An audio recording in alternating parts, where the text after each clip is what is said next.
I hope you enjoy this trip up Highway 395. I made a beeline out of LA and headed to my favorite campground, Fossil Falls. I just love it there. It's like right out of the city. You're away from everything and everybody, and your surroundings are just spectacular.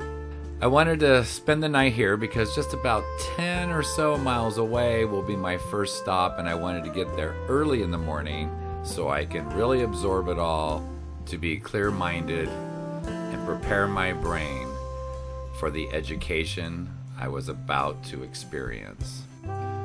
Fossil Falls Campground never disappoints. The evenings are amazing. Just the stars, the moon, it's gorgeous. It really is an eye-opener if you can just get yourself outside of the city lights. At night, the moon, it can be like a spotlight, at times. Look at this, it lights up the whole camp. Absolutely amazing. The next morning I get up, made the bed, headed out of Fossil Falls Campground, and ventured on to my first stop, which was Manzanar Internment Camp.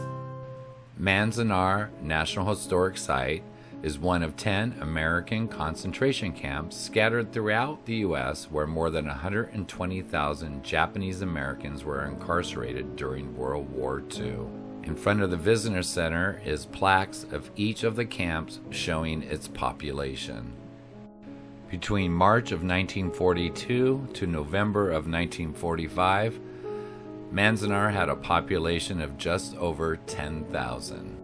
Manzanar is located at the foot of the Sierra Nevada mountains in Owens Valley. The 540-acre site is surrounded by 8 guard towers and a fence. It had its own fire department. The living quarters consisted of what they call blocks. There was a total of 36. They were constructed very hastily. They were 20-foot by 100-foot tarped barracks, with each family up to 8 people living in a single 20 by 25-foot apartment. The concrete slabs you see are the foundations for each block. During the time Manzanar was in operation, 188 weddings were held, 541 children were born, and between 135 and 146 deaths. Manzanar in Spanish means apple orchard. After the war, the government sold off the blocks, and many can be found to this day scattered throughout the Owens Valley. The Owens Valley lies at an elevation of about 4,000 feet. Summer temperatures often exceed 100 degrees, while winter brings occasional snowfall and temperatures in the 40s. The tar paper over plywood construction provided no insulation. With a population of over 10,000, there were some fine woodworking Japanese Americans, most likely ripped from their American-owned companies that they created and brought here to Manzanar. The quality of this furniture was so outstanding, the government opened up a furniture manufacturing plant on Manzanar and paid these highly skilled Japanese Americans $16 a month. That's $265 in today's times. The apartments consisted of partitions with no ceilings, eliminating any chance of privacy. Lack of privacy was a major problem, especially since the camp had communal men's and women's latrines. Each residential block also had a communal mess hall, large enough to serve 300 people at one time. Food at Manzanar was based on military requirements. Meals usually consisted of hot rice and vegetables, since meat was scarce due to rationing. After being uprooted from their homes and communities, the Japanese Americans had to endure primitive, substandard conditions and lack of privacy. They had him wait in line for meals, at latrines, and at the laundry room. Each camp was intended to be self-sufficient, and Manzanar was no exception. Cooperatives operated various services such as camp newspaper, beauty salons, barbershops, shoe repair, libraries, and more. In addition, there were some who raised chickens, hogs, and vegetables, and cultivated the existing orchards for fruit. The camp had school facilities, a high school auditorium that was also used as a theater, staff housing, chicken and hog farms, churches, a cemetery, a post office, a hospital, an orphanage, 2 community latrines. This is the slab of what's left of the men's latrine, and an example of the communal showers. The slab in front of that closest building was the men's latrine, then the women's latrine, and then in the background is the mess hall. There were many activity areas scattered throughout the camp, like this basketball court. However, I wonder how it was to play on dirt. They also had a baseball diamond, and this is the site where the Catholic Church once stood. Walking around, you can look through the brush and see the concrete slabs for where the church actually was positioned. They had a sundry shop where you can go buy personal items. Between the latrines and the mess hall, you could see the slabs for the laundry room and the ironing room. In 1864, cattleman John Shepherd homesteaded 160 acres of fertile land and brought his young family to a small adobe cabin he built nearby. As one of the first Euro-American settlers in the area, he supplied mining camps with beef, hay, grain, and hauled ore to Southern California. By 1900, the Shepherd Ranch encompassed 1,700 acres. Much of this land would become Manzanar War Relocation Center. In 1873, Shepherd built an elegant 9-room home with water piped to its kitchen and an ornament fountain in the front yard. It was called the showplace of the Owens Valley.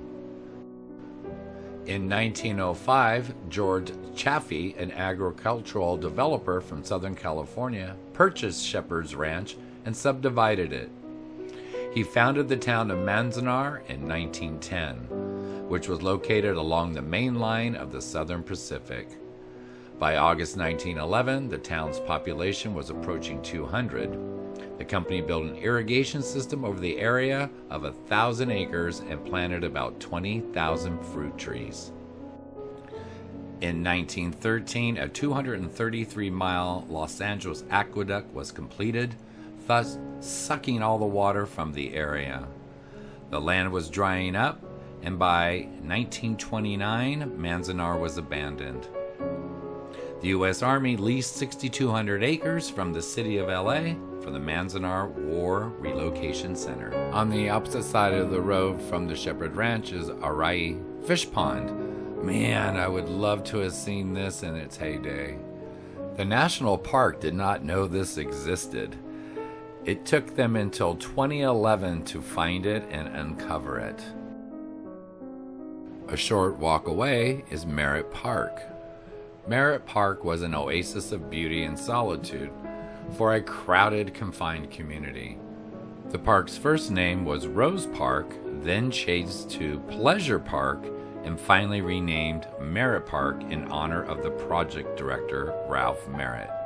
Meandering paths and waterways, bridges, lawns, and flower gardens filled its 1.5 acres. The park was built in 1943, and Ansel Adams came by and took a shot. The pond itself was a dominant feature due to the unique presence of fish. From its source, a small stream of water trickled down a cement causeway lined by very small stones before spilling into the large surface of the pond.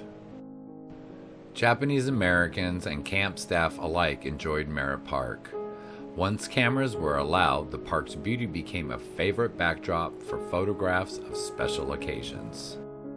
There were many gardens built throughout Manzanar. Here at Block 34, we can see some ruins of a garden that I'm sure in its day was spectacular. Back in the day, water was abundant. Can you imagine or visualize this with all the lush plants and things? I bet it was really something. Adjacent to the Block 34 gardens, you can see where this would actually be under one of the block houses. Was once a cellar. Yeah, that's where they stashed their moonshine, I'm sure. At the edge of Manzanar, this area here once stood the hospital, surgery, steam plant, and medical clinics.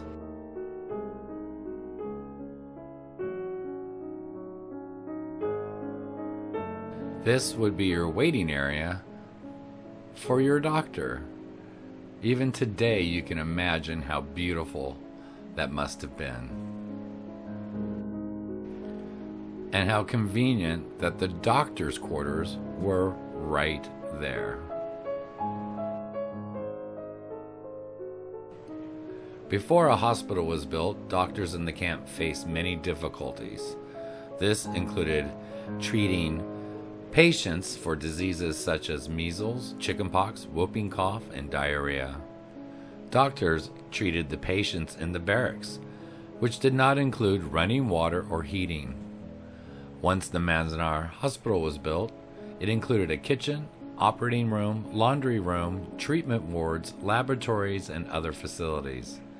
All medical treatment in Manzanar was provided at no charge. Most of the adults were employed at Manzanar to keep the camp running. In order for the camps to be self-sufficient, the adults were employed in a variety of jobs to supply the camp and the military. Jobs included clothing and furniture manufacturing, farming and tending orchards, military manufacturing such as camouflage netting and experimental rubber. Other jobs included teaching, civil service, such as police, firefighters, and nursing. General service jobs included operating stores, beauty parlors, and a bank. Manzanar Children's Village is an orphanage that housed up to 101 Japanese American orphans from June of 1942 to September of 1945. Children incarcerated there were from multiple orphanages in the Los Angeles area, as well as locations in Washington, Oregon, and Alaska. Infants born to unmarried mothers and other camps were also sent to Children's Village over the next 3 years. Next to the Children's Village is one of the orchards. Across from the Children's Village and outside of the Manzanar perimeter was the cemetery. I'm very happy to hear that the cemetery was placed outside of the Manzanar camp. The Manzanar cemetery site is marked by a monument that was built by a Japanese-American stonemason in 1943. The inscription in Japanese on the front of the monument reads, "Soul Consoling Tower." Of the approximately 146 Japanese Americans who were buried here, only 5 remain. The families have relocated them closer to their homes.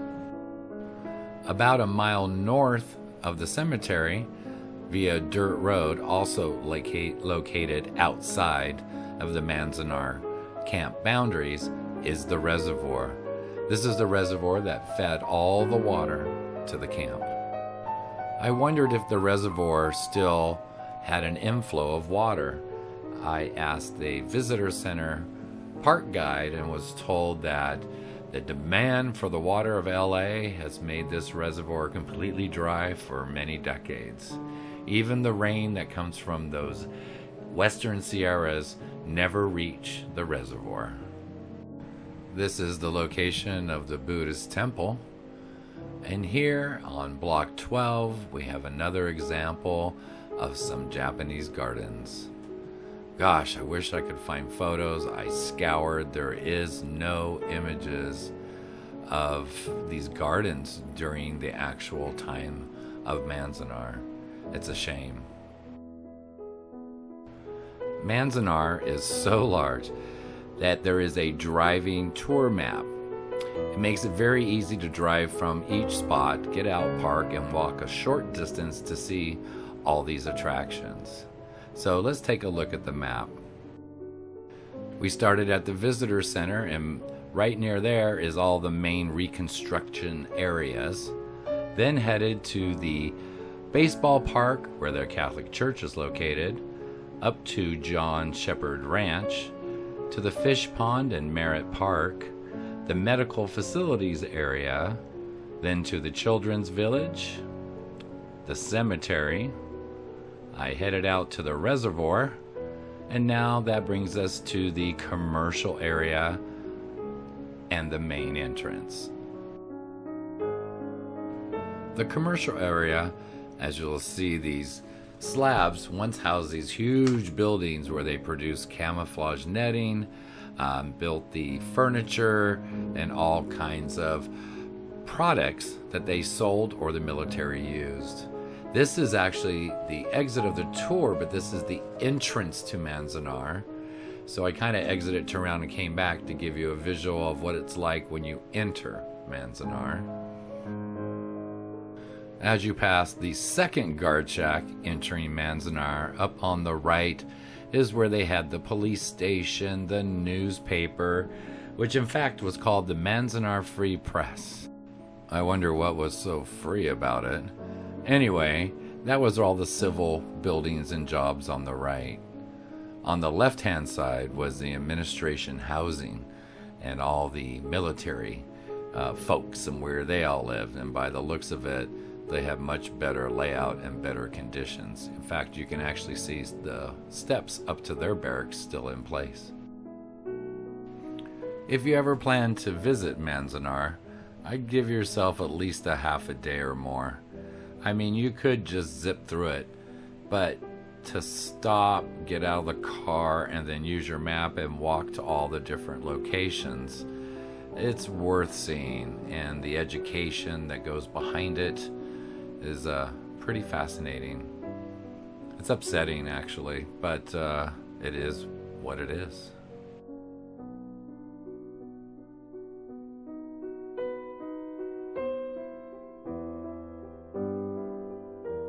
In the visitor center is a huge wall of all the names of the prisoners. A city of barracks in a field called Manzanar that started as an apple orchard. From Manzanar, I headed north on the 395, just outside of Mammoth Lakes, the National Forest, America's Playground. There's a place called Minaret Vista.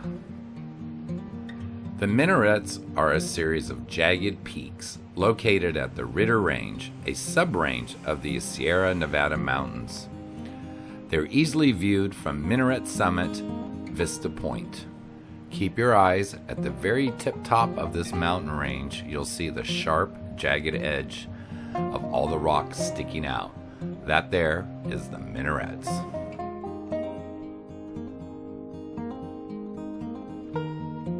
Have you ever seen an earthquake fault? Well, if not, it's your lucky day. It's just a short hike, or should I say walk, from the parking lot to the fault. And once you get there, it is actually quite shocking.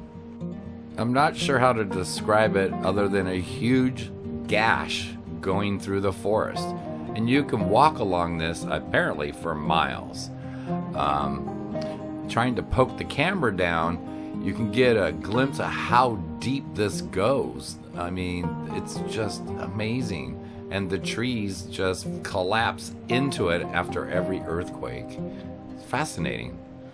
This earthquake fault is located between the Minarets and Highway 395, just outside of Mammoth Lakes. Back on the 395, heading north, I head towards Mono Lake. Mono Lake is a saline soda lake in Mono County, formed at least 760,000 years ago. The lack of an outlet caused high levels of salts to accumulate in the lake, which made its water very high in alkaline. in the not so distant past, this would have all been underwater. Mono Lake County Park is a great place to visit. There's a boardwalk that you can walk, well, almost to the water's edge. Probably last year it would have been the water's edge. And here you get a chance to see the tufas. Many columns of limestone rise above the surface of Mono Lake. These limestone towers consist primarily of calcium carbonate materials such as calcite. This type of limestone rock is referred to as a tufa. Subsurface waters enters the bottom of Mono Lake through small springs. High concentrations of dissolved calcium ions in these subsurface waters cause the huge amounts of calcite to participate up and around the spring orifices. The tufas originally formed at the bottom of the lake. With the lower water levels, we can now see them. Eventually, they would have made it to the surface, and that could have taken decades to centuries. When the city of Los Angeles diverted water from the freshwater streams flowing into the lake, it lowered the lake level, which impacted the migratory birds that flocked here. The Mono Lake Committee was formed and sued the city of Los Angeles and won. LA was to partially replenish and bring up the lake levels. Heading back to Mono Lake Community Park from the lake's edge, or what used to be the edge, you start to see these signs. Oh, just devastating.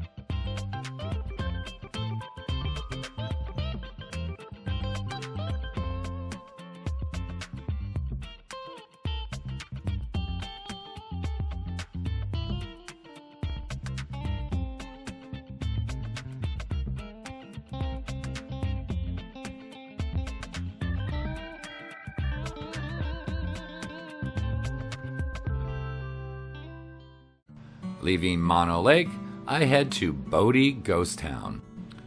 Bodie Ghost Town is located in the Bodie Hills east of the Sierra Nevada mountain range in Mono County, California.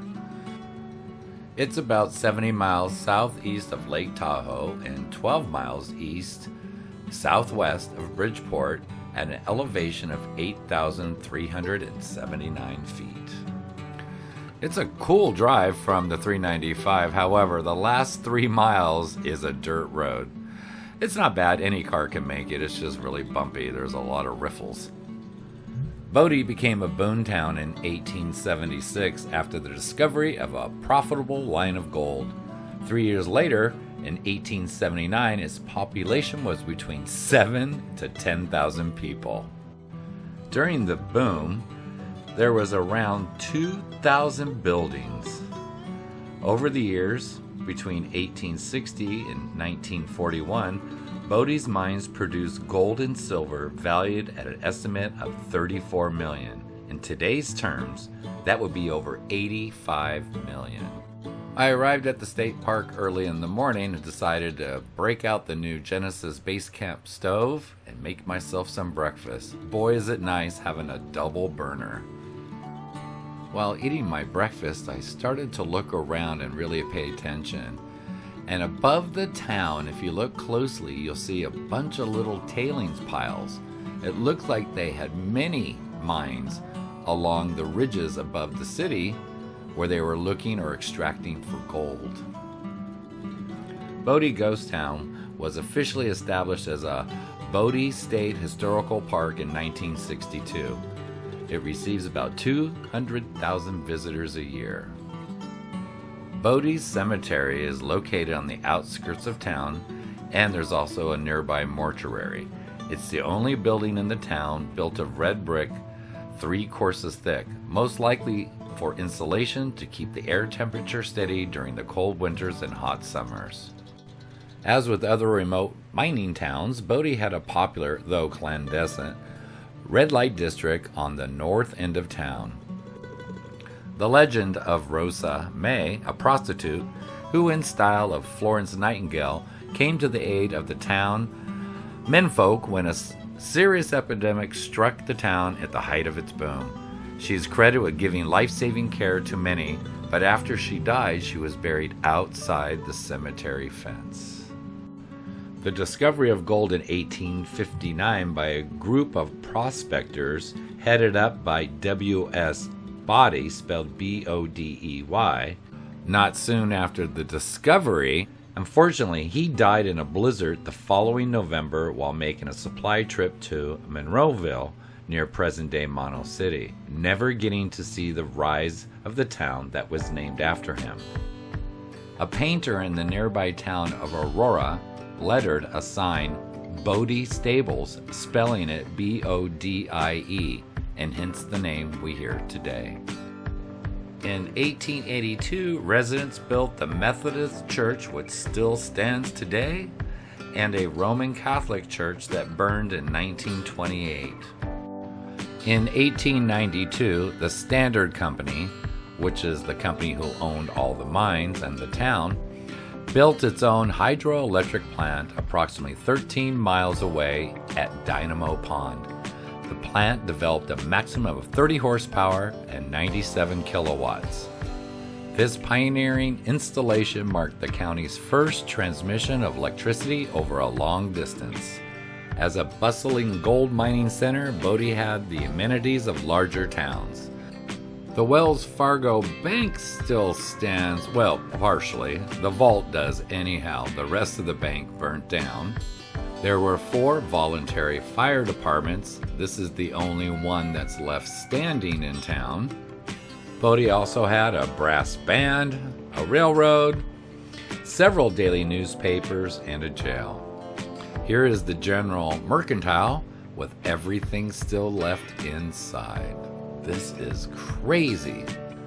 They even had a gym. I wonder what the membership was back then. As I was walking through town, I noticed something. This is a single outhouse. That looks like a double outhouse. This is a built-in outhouse. I wonder if your status was about your outhouse. At the end of town, up against the mountain, was the mines. I was kind of upset that the mines, the actual mines, were closed to visitors. I really wanted to see inside. Rats. In 1876, the Standard Company discovered a profitable deposit of gold-bearing ore, which transformed Bodie from an isolated mining camp, drawing even more prospectors and company employees to a Wild West boomtown. The Bodie Motel actually served food and had a pool table for the patrons to enjoy. Kind of crazy. Everything is left as it was when the town finally closed. This is the schoolhouse and the contents that still remains inside. During the boom, this main street once had 65 saloons. Crazy. I wish they would wash the windows, because peeking in and seeing everything left just as it was is amazing. So the state who owns the park will do repairs on roofs, but not rebuild the structures to preserve them. So here are some pictures of houses. Look at the siding on that. Some old metal tin laying around. I mean, these homes were, probably state of the art during its day. The interiors of the homes are kind of dilapidated, but they give you a really good sense of what it was and how the town folk actually live during this time period. Overall, the entire town is actually a museum. Gold discovered at Bodie coincided with the discovery of silver at nearby Aurora, thought to be in California, later found to be in Nevada, and the distant Comstock lode beneath Virginia City, Nevada. But while these two towns boomed, interest in Bodie remained lackluster. By 1868, only 2 companies had built stamp mills at Bodie, and both had failed. One of the businesses in this building was a coffin manufacturing company, I would suppose. And like all the other buildings, once again, everything just left the way it was when they walked away. The decline of Bodie started around 1914. The profits of that year were only $6,821. James S. Kahn bought everything from the town, the lots, the mining claims, and reopened the Standard Mill to former employees, which resulted in over $100,000 profit in 1915. However, this financial growth was not in time to stop the town's decline. In 1917, the Bodie Railroad was abandoned and its iron tracks were scrapped. The last mine closed in 1942 due to the war, and the mines never resumed. In the 1940s, the threat of vandalism faced the ghost town. The Kane family, who owned much of the land, hired caretakers to protect and to maintain the town's structures. The town was designated a National Historic Landmark in 1961, and in 1962, the state legislature authorized creation of the Bodie State Historical Park. A total of 170 buildings remain today. Bodie has been named as the California's official state gold rush ghost town. If you plan to visit Bodie Ghost Town, be prepared. There's a lot of walking involved if you truly want to see things up close, and the pathways are very uneven. So here is the 395 trip so far. We camped at Fossil Falls Campground, hit Manzanar, then to the Minaret Vista and Earthquake Fault, Mono Lake, and then Bodie Ghost Town. From Bodie, I decided to loop around Yosemite, the northern route, which is the 108, down south to the 120, which takes you right to the Yosemite National Park. From there, it's back to the 395 for a stop at Convict Lake. You're probably thinking I'm crazy for making this loop, but I was ready for just a scenic mountain run. And all in all, when you look at it, it's about 70 miles on each leg. Until this yahoo decides to drive a semi, which there were signs over and over again, no semis for miles. But yet, he did it. And the great thing is, the National Park Service came, and it's a $2,500 fine. The National Park built a backup ramp right behind that truck years ago, because that's the only spot that semis get stuck. How funny. Yosemite National Park covers an area of 759,620 acres. It's about 1,187 square miles. Designated as a World Heritage Site in 1984, Yosemite is internationally recognized for its granite cliffs, waterfalls, clear streams, giant sequoia groves, lakes, mountains, meadows, glaciers, and biological diversity. Almost 95% of the park is designated wilderness. Yosemite is one of the largest and least fragmented habitat blocks in the Sierra Nevada, and the park supports a diversity of plants and animals. This is one of many small little old country towns you drive through. This is right up your alley, isn't it, Mom? About 1 million years ago, glaciers formed at the higher elevations, which eventually melted and moved downslope, cutting and sculpting the U-shaped valley that attracts so many visitors to the scenic vistas today. In the very far distance there is Half Dome. European American settlers first entered the valley in 1851. There are early instances of other travelers entering the valley, but James D. Savage is accredited with discovering the area that is most known as Yosemite National Park. Half Dome rises 4,800 feet from the valley floor. The region and valley itself has been inhabited for nearly 4,000 years, although humans may have first visited the area as long as 8,000 to 10,000 years ago. This is El Capitan. The granite monolith is about 3,000 feet from base to summit, and it's known worldwide as a popular destination for rock climbers. I actually stopped in the parking lot viewing El Capitan and was having lunch, and there were a couple of teenage kids that had traveled all the way from Czechoslovakia just to climb this mountain. Crazy. This scenic drive was amazing. The lakes, the streams, the rivers, the trees, everything was just gorgeous. In 1864, Yosemite was declared a federally preserved land. It was not until 1890 when John Muir led a successful movement which had Congress establish Yosemite Valley and its surrounding areas as a national park. This helped pave the way for the national park system. Yosemite now draws 4 million visitors each year, and most visitors spend the majority of their time in the 7 square miles of the Yosemite Valley. The park set a visitation record in 2016, surpassing 5 million visitors for the first time in its history.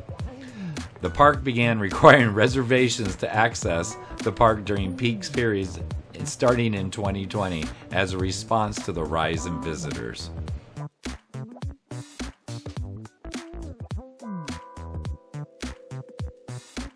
Convict Lake in Mono County is known for its turquoise blue waters. September 23, 1871, in which a group of convicts escaped from prison in Carson City, Nevada, and took refuge near the lake. They were pursued by a posse, and after caught up to the convicts, the shootout followed, in which a number of both posse members and convicts were killed or wounded.